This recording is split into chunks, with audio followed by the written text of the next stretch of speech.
Recently we added one playlist for system administrator या desktop support engineering की playlist हमने add की थी, जिसमें हमने आपको बताया था कि if you really want to be the part of IT industry में आप जॉब करना चाहते हैं तो उसके लिए क्या क्या प्रिपरेशन आपको अपनी तरफ से करनी पड़ेगी। इस प्लेलिस्ट में अभी तक हमने 15 वीडियोस ऑलरेडी अपलोड कर चुके हैं, 15 क्लासेस ऑलरेडी इस प्लेलिस्ट में हम ऐड कर चुके हैं। अगर आप हमें कंटिन्यू फॉलो कर रहे हैं तो डेफिनेटली आपको ये जितनी भी वीडियोस हैं यूजफुल लग रही होंगी। अभी जो रिसेंटली हमने टॉपिक्स अपलोड किए हैं, पिछली 2 से 3 क्लासेस की बात करें तो these topics are really important for us because इसमें हम ट्रबल शूटिंग देख रहे हैं, राइट। पहली क्लास में हमने आपको बताया था कि अगर कोई कंप्यूटर है उसमें इंटरनेट एक्सेस नहीं आ रहा है, बाकी की मशीन में इंटरनेट चल रहा है, बट एक दो ऐसे कंप्यूटर हैं जिसमें इंटरनेट एक्सेस नहीं आ रहा है, तो उसके लिए क्या स्टेप्स आप इस्तेमाल करेंगे। दूसरा हमने डिस्कस किया था ट्रबल शूटिंग के केस में कि कोई सिस्टम है जो स्लो परफॉर्म कर रहा है, पहले सही था, रैम उसकी सही है, हार्ड डिस्क सही है और उसका प्रोसेसर ठीक है, बट अनफॉर्चुनेटली कई रीजन की वजह से हमारा कंप्यूटर चलते चलते स्लो हो जाता है, तो उसका हमने आपको सॉल्यूशन प्रोवाइड किया है एज इट इज। आज की इस क्लास में हम बात करने वाले हैं एक और कॉमन इश्यूज के बारे में, क्योंकि सिस्टम एडमिनिस्ट्रेटर या डेस्कटॉप सपोर्ट इंजीनियर की जो जिम्मेदारी होती है ना, वो रियल इन्वायरमेंट में आने वाली प्रॉब्लम को रिजॉल्व करना, उसका सॉल्यूशन प्रोवाइड करना, यही हमारा टास्क होगा। और आज हम बात करने वाले हैं बीएसओडी के बारे में, ब्लू स्क्रीन ऑफ डेथ के बारे में, क्योंकि ये मोस्ट कॉमन इशू है। छोटी सी गलती की वजह से भी बीएसओडी आ सकता है। जैसे आपने रिसेंटली सुना होगा कि आई थिंक 1 या 1.5 महीने पहले या 2 महीने पहले की बात है, माइक्रोसॉफ्ट ने एक कोई पैच जो है बिना टेस्टिंग किए अपडेट कर दिया था, जिसकी वजह से वर्ल्ड वाइड जितने भी माइक्रोसॉफ्ट के ऑपरेटिंग सिस्टम थे, ज्यादातर माइक्रोसॉफ्ट के ऑपरेटिंग सिस्टम है, उनमें ऑटोमेटिकली बीएसओडी आना स्टार्ट हो गया, ब्लू स्क्रीन ऑफ डेथ आना स्टार्ट हो गया, राइट। सो हम आज आपको गाइड करने वाले हैं कि as a desktop support engineer, as a system administrator, as a team lead आप इस प्रॉब्लम को कैसे रिजॉल्व करेंगे, क्या क्या पॉइंट आपको माइंड में रखने हैं रिजॉल्व करते समय, क्या क्या स्टेप्स फॉलो करेंगे, वो सारा कुछ डिस्कस करने वाले हैं। सो एक बार फिर से वेलकम है आपका टीच मी क्लाउड के यूट्यूब चैनल पे। I am Manjeet Rawat, your online instructor. Move करते हैं अपने स्क्रीन पे और आपको गाइड करते हैं with practical. But before that, if you are new on my YouTube channel, if you are watching my video first time, do subscribe because Teach Me Cloud एक single technical training based YouTube channel है जो आपको 100% live practical की video provide करता है बिना किसी step को स्किप किए हुए। चलिए, आई होप कि आपको हमारा ब्लैक बोर्ड दिखाई पड़ रहा होगा, राइट। सो एजेंडा बिल्कुल क्लियर है। We are on page of troubleshooting. Desktop troubleshooting में अगली जो प्रॉब्लम आ रही है ना, वो बीएसओडी की प्रॉब्लम आ रही है। कोई ऐसा सिस्टम है, डेस्कटॉप है या मे बी लैपटॉप है या मे बी सर्वर कंप्यूटर, और उस मशीन में ब्लू स्क्रीन जो है बार बार से ब्लू स्क्रीन आ रही है। So it's we should know about कि हम इस प्रॉब्लम को कैसे रिजॉल्व करते हैं, ठीक है।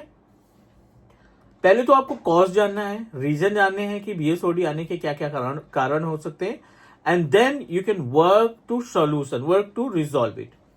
हम बिल्कुल बेस से स्टार्ट करते हैं। बीएसओडी के कॉज या रीजन की बात कर लेते हैं कि बीएसओडी आया क्यों। इसका बेसिक सा फंडा है न्यू हार्डवेयर चेंजेस, राइट।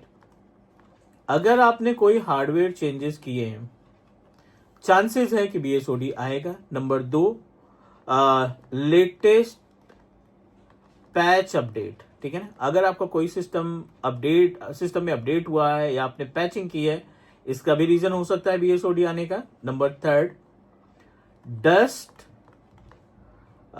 इन सिस्टम यूनिट और मदरबोर्ड, रीजन हो सकता है, डस्ट की प्रॉब्लम हो सकती है। Number 4, bad sector in hard drive, bad sector in HDD, आपके हार्ड डिस्क में बैड सेक्टर कुछ ज्यादा हो गए हैं। Number next, operating system or program files corrupted. Maybe कि ये हो सकता है कि हमारे जो ऑपरेटिंग सिस्टम की फाइल्स हैं या प्रोग्राम फाइल है ना, उसमें से कुछ फाइलें करप्ट हो गई हैं। और नंबर 6 पे हम बात करने वाले हैं वायरस, ठीक है। It may be a cause of our BSOD. So ये 6 पॉइंट आपको ध्यान में रखना है कि हमें इन पे ट्रबल शूटिंग करनी है। सॉल्यूशन की बात करें, ये तो रीजन हो गया। अब हमारी रिस्पॉन्सिबिलिटी है कि इनको सॉल्व करें। अब सॉल्यूशन की बात करते हैं तो बहुत ही बेस से स्टार्ट करते हैं, ठीक है। जब आपका बीएसओडी आता है, पहले तो आपको रिकॉग्नाइज करना है कि बीएसओडी आ कब रहा है, राइट। क्योंकि बीएसओडी 2 सिचुएशन पे आता है। एक आपका व्हेन सिस्टम बूटिंग। जब आपका सिस्टम बूट कर रहा है ना, उसी टाइम पे BSOD आ गया। And second, user able to use 5 to 7 minute. ठीक है, user able to use 5 to 7 minutes. आपका कंप्यूटर जो है ना 5 से 7 मिनट तक आप प्रॉपर तरीके से रन कर पा रहे हो, लैपटॉप या डेस्कटॉप जो भी है, आप 5 से 7 मिनट तक उसको प्रॉपर तरीके से चला पा रहे हो, उसके बाद BSOD आ रहा है।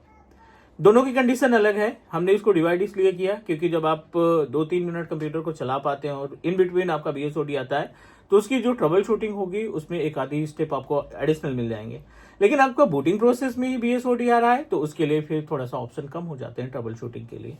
बट दोनों की शुरुआत जो है वो हम बिल्कुल सेम करेंगे। शुरुआत हम यहां से करेंगे जब आपका सिस्टम BSOD आता है ना, क्योंकि हम अभी latest version of operating system इस्तेमाल कर रहे हैं। विंडोज 10 ऑपरेटिंग सिस्टम या विंडोज 11 ऑपरेटिंग सिस्टम ही मार्केट में चल रहे हैं एज ए क्लाइंट। तो जब आप BSOD इन विंडोज, ठीक है, स्टार्टिंग कहां से होगी, ठीक है ना, BSOD स्टार्टिंग कहां से होगी, इन विंडोज 10 मान लेते हैं या विंडोज 11 मान लेते हैं, ठीक है, क्योंकि लेटेस्ट वर्जन है।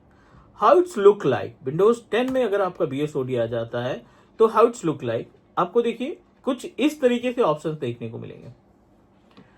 अभी ये जो ऑप्शन दिखाई पड़ रहा है इसमें एक QR कोड दिखाई पड़ रहा है। You just need to scan this QR code. आपको क्या करना पड़ेगा, इस QR कोड को अपने मोबाइल से स्कैन करना पड़ेगा and it will redirect to the browser.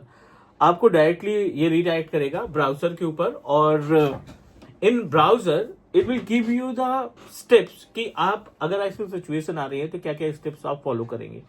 कई सारे ऑप्शन बताएगा कि you can check remove cabinet, remove RAM from the slot and clean it, जो भी डस्ट है उसको साफ करो, फिर लगाओ, फिर देन प्रोसीड अनदर स्टेप।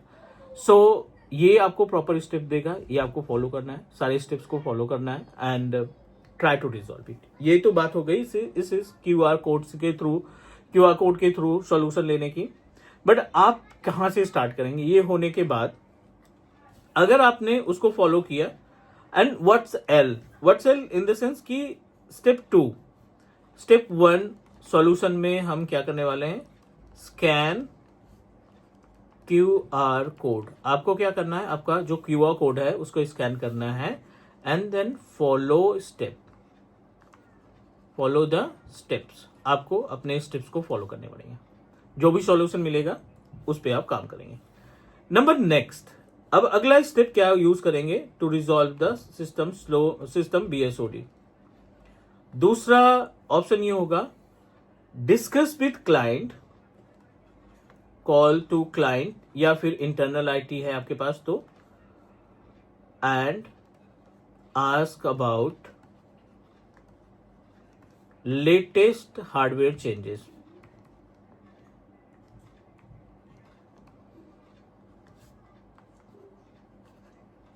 अगर आप एज ए इंटरनल IT काम कर रहे हो और रिसेंटली आपने कोई रैम चेंज किया है या हार्ड डिस्क चेंज की या बोर्ड में कोई चेंजेस किए हैं, उसके बाद से ये BSOD आ रहा है, तो you just need to check with the hardware and compatibility. आपको वेरीफाई करनी है कि जो रैम आपने लगाई है उसकी स्पीड मैच कर रही है मदरबोर्ड को, मदरबोर्ड हमारा सपोर्ट कर पा रहा है या नहीं सपोर्ट कर पा रहा है, ये आपके ऊपर डिपेंड करता है, ठीक है।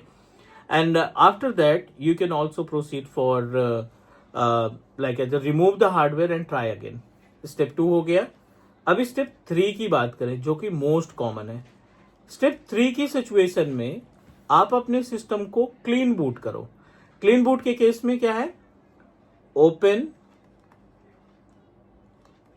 यू नो दैट हमने 2 कॉन्सेप्ट देखे थे। अगर आप 2-3 मिनट कंप्यूटर को ऑन कर पा रहे हो तो आप MS कॉन्फिग के थ्रू क्लीन बूट कर सकते हो।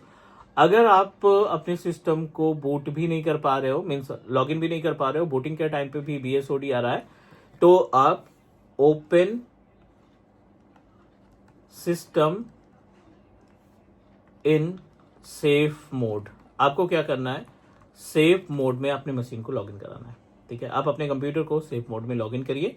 And what exactly happen whenever we log in our machine in safe mode. तो मैं आपको 2 एग्जांपल देता हूं, यहाँ पे 2 एग्जांपल शेयर करते हैं आपके साथ। एक, अगर आपका कंप्यूटर 2-3 मिनट तक के लिए रन करता है तो उस सिचुएशन में आप क्या करोगे, और दूसरा, अगर आपका सिस्टम बूटिंग के टाइम ही रीस्टार्ट हो जा रहा है या बीस उठ जा रहा है, तो उसमें क्या करेंगे? पहला कंडीशन, 5 मिनट तक मशीन आप टर्न ऑन कर पा रहे हो, तो आप यहाँ पे टाइप करेंगे ms config और रीडायरेक्ट करेंगे इस पर्टिकुलर पेज पे, सर्विसेज पे जाएंगे और यहाँ पे हाइड ऑल माइक्रोसॉफ्ट सर्विसेज पे क्लिक करने के बाद डिसेबल कर देंगे। इससे क्या होगा, जो थर्ड पार्टी एप्लीकेशन है जो BSOD का कारण बन रहा था, वो एप्लीकेशन आपने ब्लॉक कर दी, वो सॉफ्टवेयर आपने स्टॉप कर दिया। I don't want to go with these applications. हम अपनी मशीन को सिर्फ माइक्रोसॉफ्ट की सर्विसेज से लॉगिन करना चाहते हैं, इसको हम क्लीन बूट का नाम देते हैं, right. So with the help of this particular method ये क्लियर हो जाएगा कि जो थर्ड पार्टी सॉफ्टवेयर वगैरह हमने इंस्टॉल किए ना, उनकी वजह से BSOD नहीं आया, BSOD किसी और रीजन की वजह से आया। हार्डवेयर चेंजेस हमने देख लिए एंड अपने सिस्टम को हमने सेफ मोड में लॉगिन करके देख लिया, मतलब थर्ड पार्टी एप्लीकेशन की कोई गलती नहीं है। और तीसरा, अगर आपने कोई लेटेस्ट चेंजेस किए हैं, अगर आपने कोई अपडेट किया है मशीन में, तो you must need to check the latest update. आपने रिसेंटली कौन सा पैच इंस्टॉल किया है या पूरे ऑपरेटिंग सिस्टम को इंस्टॉल किया है, इंस्टॉलेशन के बाद या अपडेट के बाद क्या आपका हार्डवेयर कंपैटिबल है, सपोर्ट कर पा रहा है या नहीं कर पा रहा है। अगर सपोर्ट नहीं करता तो definitely it will create a problem of BSOD।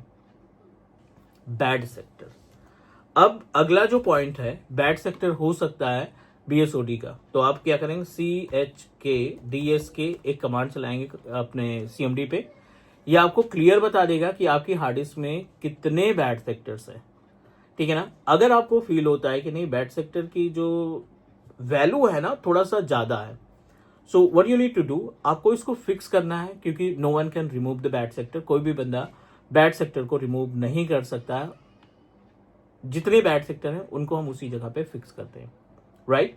सो मे भी उम्मीद है हमारी, क्योंकि हार्ड डिस्क नहीं है तो यहाँ पे हमने 0 bad sector, 0 KB in bad sector. हमारे केस में तो ऐसा कुछ नहीं है, बट फिर भी अगर आपको लगता है यहाँ पे कुछ नंबर्स दिखाई पड़ते हैं KB में, MB में, तो आप अगली कमांड चलाएंगे sfc/scan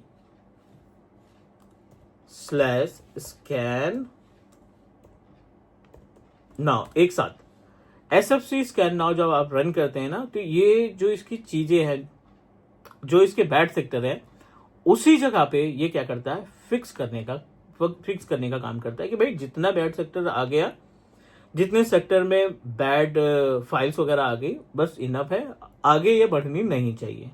सो ऐसी सिचुएशन में आप SFC स्कैन नाउ की कमांड चलाएंगे and definitely it will help you to block the bad sector. जो ये बढ़ रहा था, इसको हम रिजॉल्व कर सकते हैं।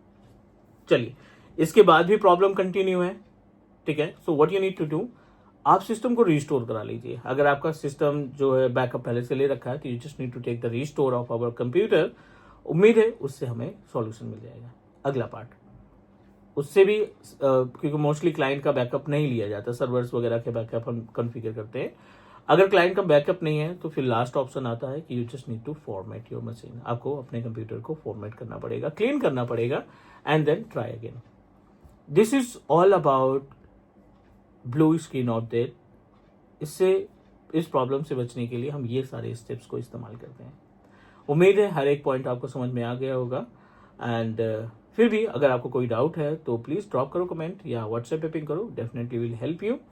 आज की क्लास के लिए इतना ही, आगे मिलते हैं अगली क्लास में। तब तक के लिए take care, bye bye and do subscribe your on Teach Me Cloud YouTube channel. मिलते हैं अगली क्लास में, बाय बाय गाइस।